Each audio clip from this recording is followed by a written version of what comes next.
వాస్తవ విషయాన్ని ఒక్కసారిగా తీసుకుంటే మేము ఎప్పుడూ నిర్ణయాత్మక ప్రతిపక్షంగా రైతులు ఎదుర్కొంటున్న సమస్యను ప్రభుత్వం దృష్టికి తీసుకొచ్చే చర్య నిరంతరం చేపడుతున్నాం. మేము లేవనెత్తిన అంశంలో లేవనెత్తిన డేటా ఏదైనా సరే పొరపాటు ఉందా చెప్పండి, దాని మీద ఎప్పుడు సమాధానం చెప్పరు. ఈరోజు కూడా రోజు రోజుకి మరింత తీవ్రమవుతున్న పొగాకు రైతుల సంక్షోభం. దానికి ముందు ఒక్కసారి టొబాకో బోర్డు అనేది ట్రాన్స్పరెన్సీతో నడవాలి. ఇది టొబాకో బోర్డులో ప్రతి రీజన్కి ప్రతిరోజు సాయంత్రం అయిపోయిన తర్వాత ఆ రీజన్లో ఉన్న ప్లాట్ఫారాలు 5 లేక 6 ప్లాట్ఫారాలు, ఆ ప్లాట్ఫారాల్లో ఆ రోజు జరిగిన వచ్చిన మొత్తం బేళ్లు ఎంత, కొనుగోలు జరిగిన బేళ్లు ఎంత, దాంట్లోనే అంటే రిజెక్టెడ్ బేళ్లు ఎంత, రిజెక్టెడ్ బేళ్లకి కొనుగోళ్లకి ఎంత శాతం జరిగినాయి, గరిష్ట ధర కనిష్ట ధర సరాసరి ధరతో ప్రతిరోజు కూడా ఈ రిపోర్టుని ఆల్రెడీ అందరూ ఆక్షన్ ప్లాట్ఫారాలకి రైతులతో గ్రూపులు ఉన్నాయి, ఆ రైతు గ్రూపుల్లో పెట్టేవారు. పబ్లిక్ లో రైతులందరికీ అవైలబిలిటీ ఉంచేవారు.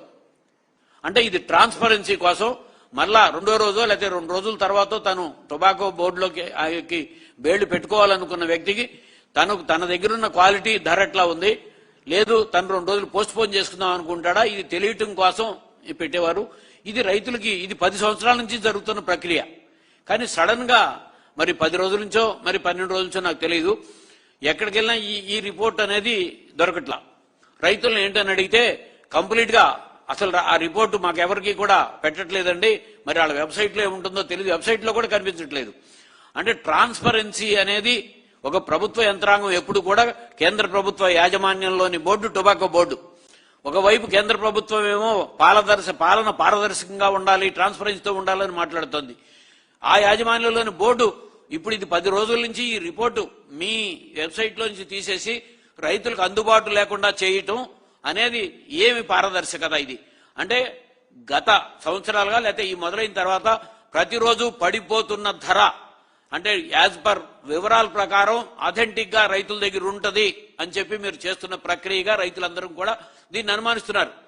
ఈరోజు ఎవరు రాజకీయాలతో సంబంధం లేకుండా పార్టీలతో సంబంధం లేకుండా పొగాకు రైతులు రోజు రోడ్డెక్కుతున్నారు. కందుకూరులో 3 రోజుల నుంచి యాక్షన్ ప్లాట్ఫామ్ దగ్గర ధర్నా జరుగుతోంది. దీని మీద ప్రభుత్వం ఇంతవరకు చంద్రబాబు నాయుడు గారు ముఖ్యమంత్రిగా ఆయన మొట్టమొదటిగా జూన్ 18వ తారీఖు నాడు పొగాకు కొనుగోళ్లు కంపెనీలతో అలాగే కేబినెట్ లో 4-5 కేబినెట్ మంత్రులు ఉమ్మడి ప్రకాశం జిల్లాలోని ప్రజాప్రతినిధులతో రివ్యూ మీటింగ్ పెట్టారు. ఆ రివ్యూ మీటింగ్ లోనే ఆయన ప్రకటించింది 200 రూపాయల లోపు పొగాకు కొనుగోలు చేయకూడదు, నో బిడ్ లో బిడ్ ఉండకూడదు. ఇది మేము చెప్తున్నాం, ఎట్టి పరిస్థితుల్లోనూ కంపెనీలు ఫాలో అవ్వాలని చెప్పి ప్రకటించారు.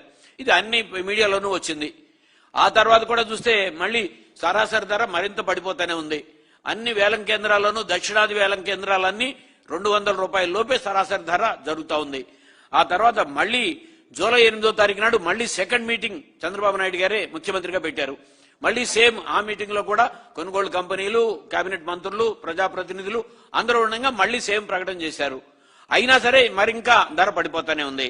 తర్వాత మళ్ళీ జూలై 28వ తారీఖు నాడు ముఖ్యమంత్రి గారు ఒక ట్వీట్ చేస్తూ అంటే 94 మిలియన్ కేజెస్ కి కేంద్ర రాష్ట్ర ప్రభుత్వాలు కలిసి కిలోకి 20 రూపాయల కాడికి 188 కోట్లు రైతులకి అందించి మేము పెద్ద ఎత్తున లబ్ధి చేస్తాము. అలాగే హై క్వాలిటీ 240 రూపాయలు, మీడియం క్వాలిటీ 190 రూపాయలు, లో క్వాలిటీ 110 రూపాయలు ధరకి కొనుగోలు చేయాలని మొట్టమొదటిసారిగా ట్వీట్ లో పెట్టారు.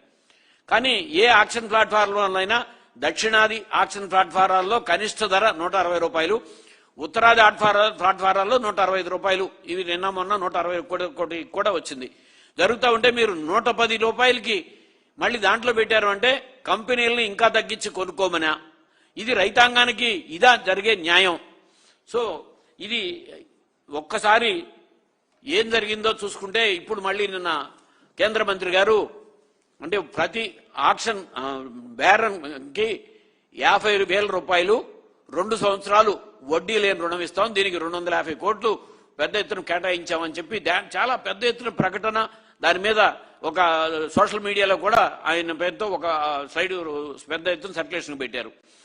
ఆ తర్వాత కిలోకి 100 రూపాయల కాడికి, ఏది లో రేట్లు ఉన్న వాటికి కిలోకి 10 రూపాయల కాడికి చెల్లించడానికి 100 కోట్లు కేటాయించాం. ఇది అంటే వాళ్ళ భారతదేశ వ్యాప్తంగా వ్యవసాయ పంట రుణాలని 3 లక్షల రూపాయల రుణం వరకు కేంద్ర ప్రభుత్వం అది సకాలంలో చెల్లించిన రైతులందరికీ కూడా, అంటే 365 రోజులు సంవత్సరంలో 364వ రోజు చెల్లించేస్తే 4% వడ్డీకి మాత్రమే కేంద్ర ప్రభుత్వం రుణాలు ఇస్తోంది, వ్యవసాయ పంట రుణాలు. మన రాష్ట్రంలో అది కూడా ఎప్పటి నుంచో వడ్డీ లేని రుణాలు నడుస్తున్నాయి. రాజశేఖర రెడ్డి గారు రుణంగా పావలా వడ్డీకి అమలు చేశారు. ఆ పావలా వడ్డీ రుణం వల్ల కేంద్ర ప్రభుత్వం మళ్ళీ 3% అడిషనల్ గా ఇన్సెంటివ్ ఇవ్వటం మూలంగా వడ్డీ లేని రుణం అయింది. జగన్మోహన్ రెడ్డి గారు ముఖ్యమంత్రిగా ఉండగా మొత్తం అన్ని సంవత్సరాలు కూడా రాష్ట్రంలో 0 వడ్డీ రాయితీ రైతులకు చెల్లించడం జరిగింది. ఇప్పుడు ఈ ప్రభుత్వం వచ్చిన తర్వాత ఈ 2 ఖరీఫ్ సీజన్లో 2 రబీ సీజన్లో కూడా ₹1 కూడా 0 వడ్డీ రాయితీ ఆ రైతులకు చెల్లించలా. కానీ రాష్ట్రంలో అమలు జరుగుతుంది వడ్డీ లేని రుణం, పంట రుణాలు. కానీ మీరు వడ్డీ లేని రుణం కింద 50,000 బేరన్కి 50,000 ఇస్తాము అని చెప్పి మీరు చేసిన ప్రకటన, మీరు అసలు ఎంతెంత రైతులు నష్టపోతున్నారు? ఇక మేము చాలా క్లియర్ గా చెప్తున్నాం.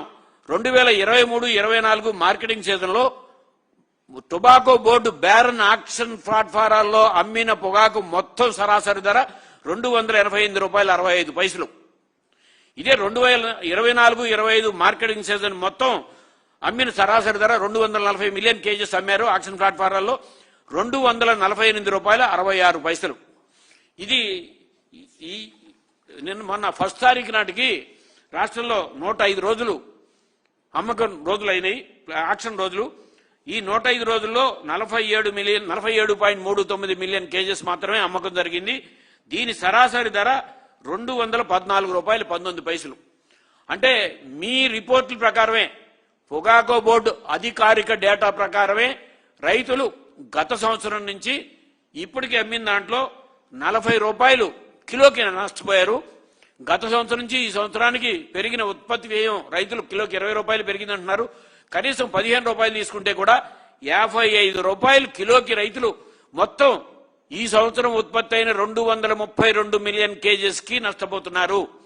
అంటే ఎంత నష్టపోతున్నారు? ₹1,000 కోట్ల నష్టపోతూ ఉంటే ఆల్రెడీ 0 వడ్డీ రుణాల కింద ఉన్న పంట రుణాలని బేరన్కి 50,000 కాడికి వడ్డీ లేని రుణం కింద ఇస్తున్నాము.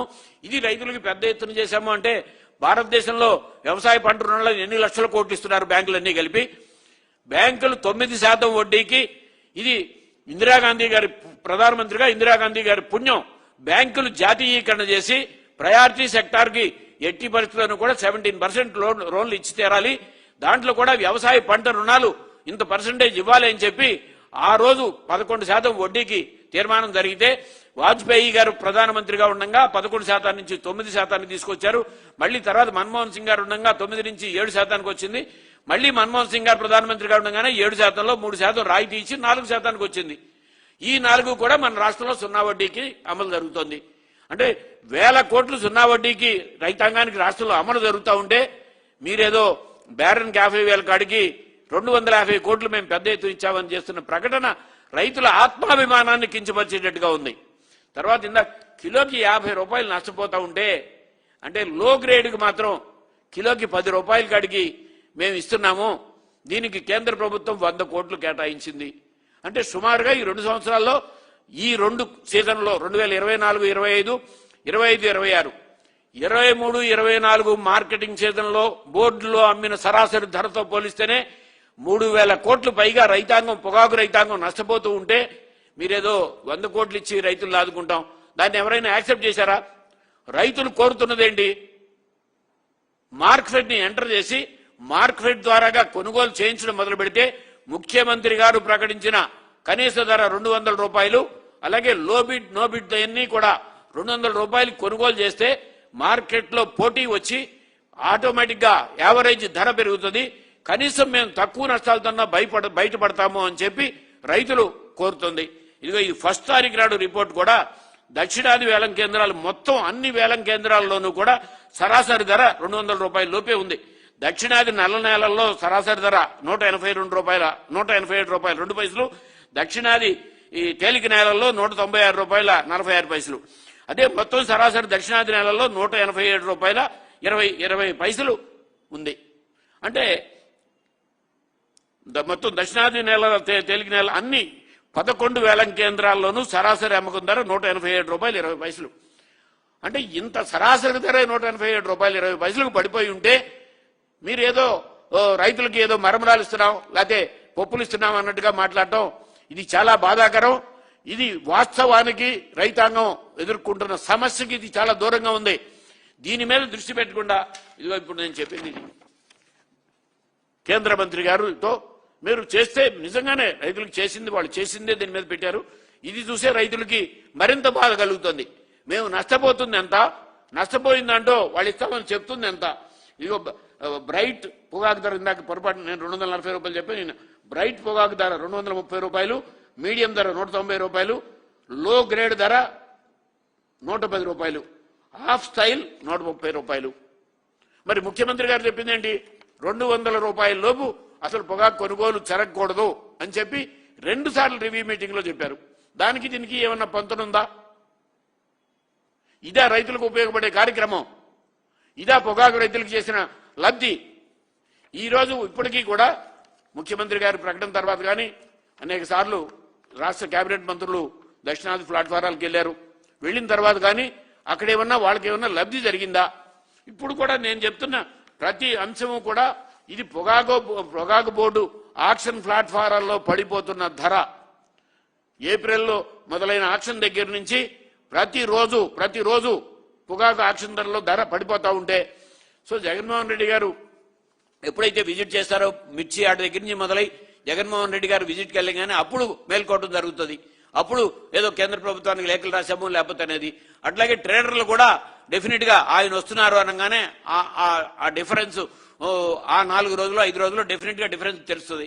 రేపు కూడా ఉత్తరాది ప్లాట్ఫారాల్లో డెఫినెట్ గా జగన్మోహన్ రెడ్డి గారు వస్తున్నాడు కాబట్టి ఉత్తరాది ప్లాట్ఫారాల్లో మళ్ళీ సరాసరి అమ్మకం ధర ఈ 4-5 రోజుల నుంచి పెరుగుతుంది. రేపు ఆయన డెఫినెట్ గా జగన్మోహన్ రెడ్డి గారు అక్కడ దాన్ని ఏం జరిగింది వాస్తవ విషయాలను చెప్తారు.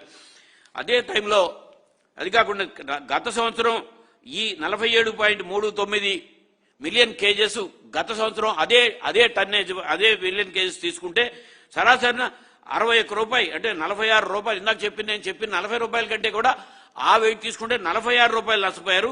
దానికి 15 రూపాయలు ఉత్పత్తి వ్యయం తీసుకుంటే 61 రూపాయలు నష్టపోయారు. ఇంత నష్టపోతూ ఉంటే రైతాంగం ఈ వైపున ఏదో అనకూడదు. రైతుల విషయంలో ఏదో అన్నం మెతుకులు విధించినట్టుగా మేమేదో చేశామని చెప్పి పెద్ద ఎత్తున ప్రకటనలు. మీరు రైతులకు ఉపయోగపడే కార్యక్రమం చేయండి. మీకు అనుకూలమైన రైతులే వాళ్ళు అక్కడ ప్రతి చోట కూడా ధర్నా చేస్తున్నారు. ఇవాళ మామిడి దగ్గర చిత్తూరు జిల్లాలో రోడ్డు ఎక్కిందంతా కూడా మీ కూటమి ప్రభుత్వానికి అనుకూలమైన రైతాంగం. అలాగే ఆక్వా రైతుల్లో మొట్టమొదట రోడ్డెక్కి ఫీడ్బ్యాక్లు తగలబెట్టిందంటూ కూటమికి అనుకూలమైన రైతాంగం. అట్లాగే మొట్టమొదట ప్రకాశం జిల్లాలో ట్రాక్టర్ ర్యాలీ చేసిన వాటిల్లో కూటమికి అనుకూలమైన రైతాంగం మెజారిటీ ఉన్నారు. తర్వాత ఇప్పుడు కందుకూరు కానీ ఎక్కడైనా సరే జరిగే దగ్గర కూటమికి అనుకూలమైన రైతాంగమే రోడ్డెక్కే పరిస్థితి ఉంది. అంటే ఏమిటి ఏ పరిస్థితి వాస్తవంగా క్షేత్రస్థాయిలో ఎలా ఉంది అంటే కేవలం పాలనా యంత్రాంగం మొత్తం కేవలం వైఎస్ఆర్సీపీ నాయకుల్ని తిట్టడానికో లేకపోతే జగన్మోహన్ రెడ్డి గారిని విమర్శించడానికో లేకపోతే గత పాలనలో ఇప్పటికీ కూడా ఇంకా 2 ఖరీఫ్లు 2 రబీలు అయిపోయిన తర్వాత కూడా 3వ ఖరీఫ్ వచ్చిన తర్వాత కూడా ఇంకా గత ప్రభుత్వ పాలన అని మాట్లాడే పరిస్థితి. కానీ వాస్తవ ఫిగర్లు గత ప్రభుత్వానికి ఇప్పటికీ ఏమన్నా చెప్పగలరా? నేను 2023-24 మార్కెటింగ్ సీజన్తో పోల్చి చెప్పాను. ఈ ధర అధికారికంగా టొబాకో బోర్డు దగ్గర లెక్కలు ఉన్నాయి. నేను చెప్పిన ప్రతి ఫిగరు పైసలతో సహా చెప్పాను అంటే అది టొబాకో బోర్డు దగ్గర అధికారికంగా లెక్కలు ఉన్నాయి. ఇంత నష్టపోతూ ఉంటే ఆ వైపు ఏ మాత్రం కూడా దృష్టి పెట్టకుండా రైతుల్ని మభ్యపెట్టే కార్యక్రమంలా నడవటం ఇది మంచి ప్రక్రియ కాదు. మా అందరం మాట్లాడతాం దేశానికి వెన్నెముక రైతు అన్నదాత కన్నీరు మంచిది కాదు.